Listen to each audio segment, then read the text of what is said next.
The moment began like any other birthday party. Balloons swayed gently in the living room, the smell of chocolate cake lingered in the air, and the chatter of children filled every corner. But within seconds, the perfect party turned into a scene of tension that cut through the room like a knife. I watched in stunned silence as my mother-in-law, Eleanor, boldly swapped my daughter Sophie's carefully chosen birthday presents with a box of old, worn-out toys. 20 pairs of eyes were fixed on the unfolding scene. Sophie, now 7, clutched her favorite stuffed rabbit so tightly her small knuckles were white. Her little shoulders tensed, her face a mixture of confusion and disappointment. Eleanor, with that familiar haughty tilt of her chin, slid the box of hand-me-downs towards Sophie. "These are much better toys," she announced, her voice dripping with condescension. "Madison barely played with them. Besides, you should be grateful for anything you receive."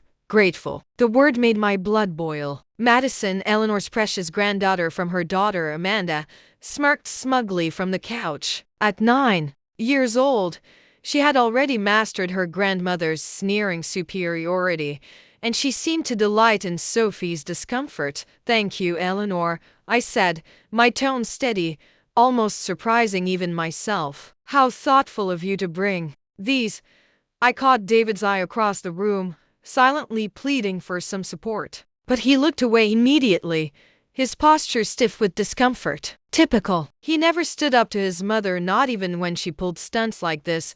Eleanor straightened her designer blouse, clearly disappointed by my lack of reaction. "Madison's toys are practically new," she continued, curling her lips slightly in self-satisfaction. "She has so many she hardly gets to play with them all. I thought it would be nice to share with." Her pose stretched, heavy with judgment. "The less fortunate." Right. Because in her eyes, my work as a pediatric nurse and David's position as a high school teacher made us charity cases. Not like Amanda, who married a surgeon and lived in a mansion across town.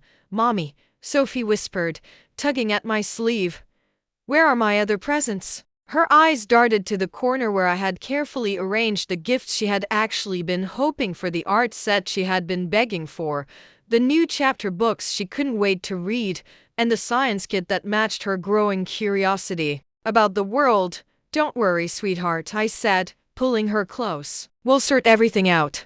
Eleanor, meanwhile, had begun gathering Madison's coat, clearly preparing for a grand exit. "We need to get going," she announced. "Madison has her piano recital this afternoon, a real one, at the conservatory," she added, emphasizing the last part like a direct jab at Sophie's school choir performance next week. As they swept toward the door, Eleanor called over her shoulder, "I'll have David drop off Sophie's original presents at Amanda's house. Madison can add them to her room." She spoke as if she were doing us a favor, as if we should be grateful for her generosity. The door clicked shut behind them. The remaining guests shifted uneasily. Sophie's little friends looked bewildered. Their parents' faces reflected a mix of pity and second-hand embarrassment. This was exactly what Eleanor had intended: to humiliate us publicly, to remind everyone that in her hierarchy we were second-class citizens. But Eleanor didn't know something she couldn't possibly suspect. For 6 months, I had been quietly preparing for a moment like this, meticulously documenting every visit, every manipulative comment, every cruel action. Every underhanded move was logged, every slight recorded. Today's public display was the final piece of the puzzle, the perfect balance. 6 months of evidence gathering. I clapped my hands, pushing aside my anger. "All right, everyone, who's ready for cake?" The tension broke immediately. Kids rushed to the kitchen, their laughter filling the room again. Adults followed, relief clear on their faces. David hung back, his expression troubled. "Megan," he said softly, "I'm sorry about Mom. You know how she gets." I cut him off with a raised hand. "Not now, David. This is Sophie's day. I won't let your mother ruin it." I pulled out my phone and sent a quick text to my lawyer. It happened exactly as we predicted. Almost instantly, the response came. "Documents prepared. Delivered first thing tomorrow." I smiled, slipping the phone back into my pocket. Eleanor had no idea what she had just set in motion. She thought she was teaching us a lesson about our place in the world. Instead, she had given me the final piece of evidence I needed, Later that night, after the party wound down and Sophie slept upstairs surrounded by cards and gifts from her friends, I sat at my desk reviewing the footage from our nanny cam. Every angle captured Eleanor's calculated cruelty, her deliberate humiliation of a 7-year-old child, all in crystal clear HD. I added the video to the growing file, along with photos I had taken of the swap toys and the witness statements I had gathered after Eleanor left. Every incident from the past 6 months, all meticulously documented, was ready. "What are you doing?" David asked from the doorway, his voice heavy with fatigue. "I'm protecting our child," I said simply. "Since you won't." He flinched but said nothing. He knew I was right.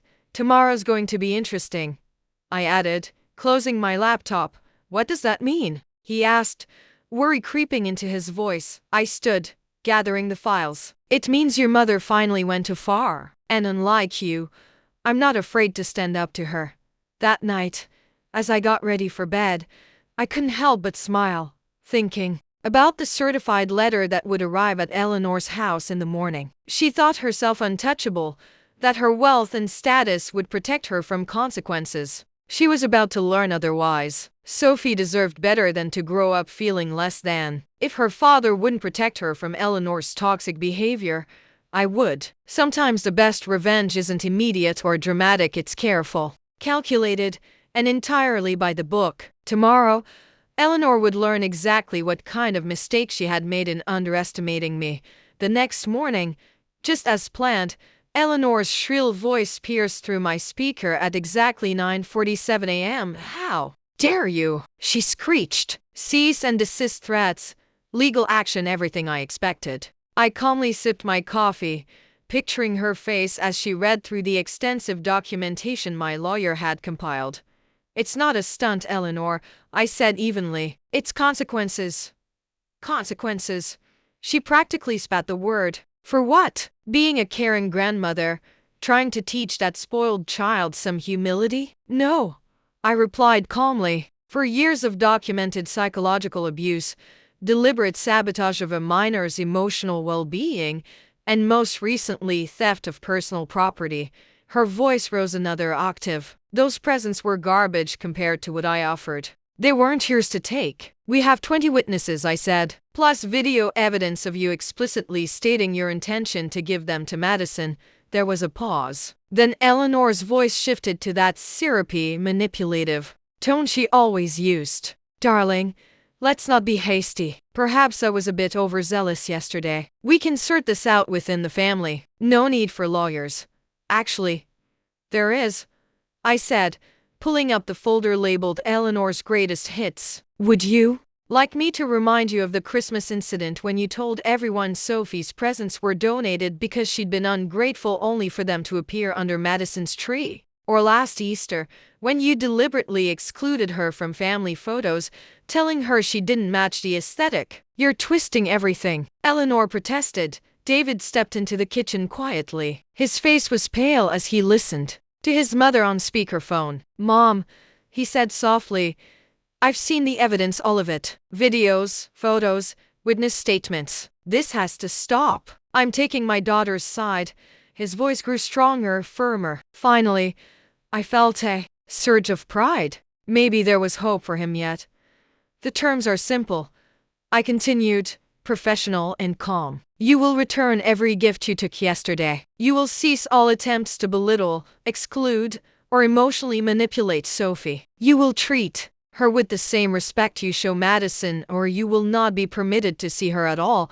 You can't keep my granddaughter from me." Eleanor snapped. "Actually," I said, "you can't. I've consulted 3 family law attorneys. Your behavior constitutes harassment and emotional abuse of a minor. We have more than enough evidence to obtain a restraining order if necessary." "And what about Amanda and Madison?" "You deprive them of their cousin and aunt, that's entirely up to them," I replied. "They are welcome to maintain a relationship with Sophie provided they respect our boundaries, but if they choose to participate in Your behavior will face the same consequences. David Eleanor gasped. You're taking her side against your own mother. I'm taking my daughter's side, he replied, his voice growing stronger. Finally, I felt a surge of pride. Maybe there was hope for him after all. The terms are simple. I continued, my town professional. You will return every gift you took yesterday. You will cease all attempts to belittle, exclude, or emotionally manipulate Sophie. You will treat her with the same respect you show Madison, or you will not be permitted to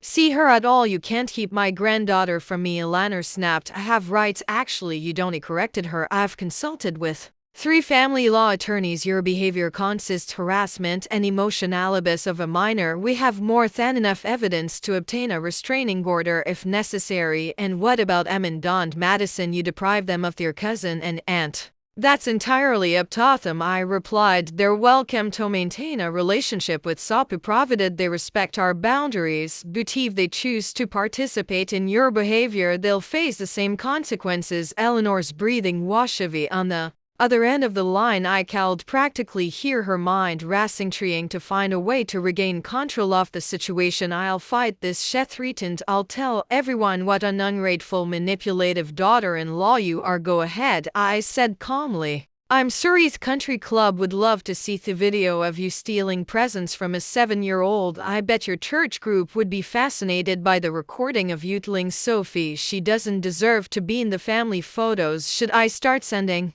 out the evidence now? Another pause, longer this time. What exactly do you want? Eleanor finally asked, her voice sedate with suppressed rage. I told you, turn the presents, treat Sophie with respect, or stay away. You have until 5 p.m. today to decide and return what you took. After that, my lawyer files the paperwork for a restraining order. Ended the call before she could respond, letting out a long breath. David walked over and placed a hand on my shoulder. I'm sorry, he said softly. I should have stood up to her years ago. Yes, you should have, I agreed, but you're standing up now and that's what matters. He nodded, squeezing my shoulder gently. Sophie deserves better. We both knew it, but I was too afraid to admit it. Afraid of what? Losing my mother's approval, her financial support, the family connection. She laughed bitterly. It all seems so stupid now, watching that video of Sophie's face when mom took her presents. Before I called respond, my phone buzzed with a text from Amanda, Ellen's daughter.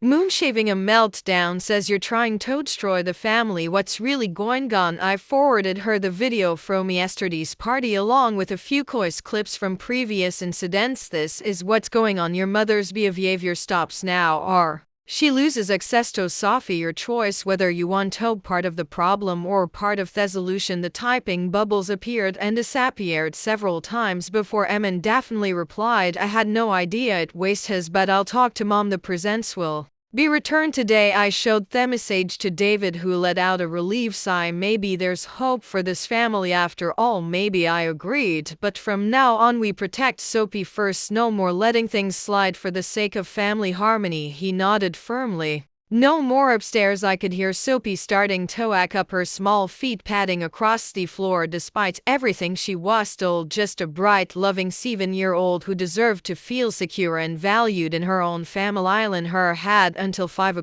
p.m. to make her choice. Somehow I had a feeling she wouldn't like any of her options. At 4:58 p.m. a sleek black SUV pulled into her driveway. Amanda stepped out carrying 2 large bags filled with Sophie's original birthday presents. Her face was drawn, and for the first time since I'd known her, she looked uncomfortable in her designer outfit. Everything's here, she said, handing me the bags. I made sure mom didn't keep anything. She has hesitated, then added, I had no idea how bad things had gotten. Looking back now, I can see the pattern. I nodded, accepting both the presents and the implicit apology. And Elena, Amanda's expression tightened. She's adjusting the family lawyer explained the situation to her. She knows you have enough evidence to make things very uncomfortable for her socially. And Madison, she's learning some hard lessons about kindness and consequences. Amanda managed a small smile. I've enrolled her in therapy. Turns out mom's behavior affected her too, just in different ways. Inside, Sophie was Doing homework at the kitchen table, she looked up as we entered, her eyes widening at the sight of her original presents. "Are those mini again?" she asked cautiously. "Yes, sweetheart," I assured her, "and they're staying yours this time over the next few weeks." The family dynamics shifted dramatically. Eleanor, faced with the reality of her documented behavior and the threat of social exposure, chose to travel abroad for a while. In reality, she retreated to her beach house to lick her wounds. David stepped up in ways that surprised me. He started attending therapy himself, working through years of his mother's manipulation. Watching him rebuild his relationship with Sophie on healthier terms made all the careful planning worth it. 1 month after the birthday incident, we hosted a small family dinner. Amanda and Madison came with it. Eleanor, as we sat around the table, the atmosphere was different, more genuine, less performative. Madison chastened her mother's new awareness actually play with Sophie. After dinner, the two girls discovered they shared a love of art, and soon the dining room table was covered in drawings. "I'm sorry," Madison said, suddenly looking up from her sketch, "for being mean before. Grandma always said." "Well, she said a lot of things that weren't true, Sophie. Her heart bigger than any adult's." Since smiled. "Want to use me new art set? The colors are really cool." Later that evening, after our guests had left, David found me in the kitchen cleaning up. "You know what I realized?" he said, wrapping his arms around me from behind. "You weren't just protecting Sophie, you were protecting all of us from Mom's toxicity. We just couldn't see it." I turned to face him. "Sometimes it takes hitting rock bottom to realize you need to climb out." "Well, I'm glad you were there with a ladder," he said with a smile, kissing my forehead. The next morning, an email arrived from Eleanor. The subject line read, "Terms accepted. I understand that my behavior has been problematic. Robed. I've begun counseling." Amanda's suggestion, "While I'm not ready to admit everything you've accused me of, I am willing to abide by your conditions regarding Sophie. Please let me know when and if you feel I can begin supervising visits." I showed the email to David. He read it twice, then looked at me with raised eyebrows. "That's probably the closest thing to an apology anyone's ever gotten from her." "It's a start," he agreed, "a small one, but still." Sophie bounded down the stairs, then wearing her favorite pajamas and clutching a drawing she made. It showed her whole family, including Eleanor, Amanda, and Madison, all holding hands and smiling. "Do you think Grandma Eleanor will like it?" she asked carefully. "When she comes back." I hugged her close, marveling at her capacity for forgiveness. "I think she'll love it, sweetheart, and when she's ready to see it, we'll be ready too in our terms." As Sophie skipped off to get ready for school, I added a linear symbol to my documentation folder, not towels as ammunition this time, but as a reminder that sometimes the biggest victories come not from destroying your opponents, but from showing them a better way forward. The old birthday present sat proudly in Say's room now, alongside the art she had made with Madison. They were more than just toys, they were symbols of a battle fought and won not through anger or revenge, but through careful preparation and unwavering boundaries. Eleanor would eventually return from her self-imposed exile, and when shedded, she'd find a family change, one that had learned to stand together against toxicity, to value truth over appearance, and to protect its youngest members at all costs. Sometimes the best endings aren't about winning or losing, but about finding the courage to change the rules of the game entirely.